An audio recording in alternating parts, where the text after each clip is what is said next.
మీకు మన కంటోన్మెంట్ ఏరియాలో మనకి ఎలివేటెడ్ కారిడార్స్ ఉన్నాయి, అంటే రోడ్లు 25 ఏళ్ళ నుంచి పెండింగ్ ఉండే. మేము వచ్చినెంబడే రాజ్నాథ్ సింగ్ గారిని కలిసి అనుమతి తీసుకున్నాం కదా.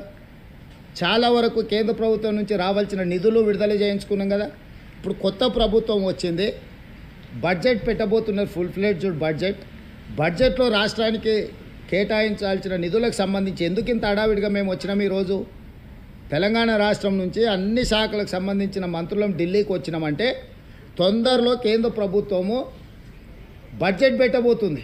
మనం ప్రతిపాదనలు ఇస్తే మనకు నిధుల కేటాయింపు కోసం బడ్జెట్లో నిధులు కేటాయించే అవకాశం ఉంటుంది. కాబట్టి అందరు కేంద్ర మంత్రులను కలిసి విజ్ఞాపన పత్రాలు ఇచ్చినాం. తొందరలోనే ప్రధానమంత్రి గారిని, హోంమంత్రి గారిని కూడా కలుస్తాం. రాష్ట్రం యొక్క హక్కులను కాపాడడానికి కేంద్ర రాష్ట్ర ప్రభుత్వాల మధ్యలో ఒక సత్సంబంధాన్ని కొనసాగించాలని మా ప్రభుత్వం అనుకుంటుంది. రాజకీయాలు ఎన్నికలు వచ్చినప్పుడు కాంగ్రెస్ పక్షాన్ని ఎట్లా కొట్లాడాలనో ఆ విధంగా కొట్లాడుతూ మన ఎన్నికలలో చూసిండ్రు కదా. సో ఇప్పుడు పరిపాలన చేసే సమయం. అందుకే ఈరోజు మేము రేపు బడ్జెట్లో మన రాష్ట్రానికి అత్యధికంగా నిధులు ఇవ్వాలనే ప్రతిపాదన తీసుకొచ్చి ఈరోజు ఆ ప్రయత్నం చేస్తున్నాము.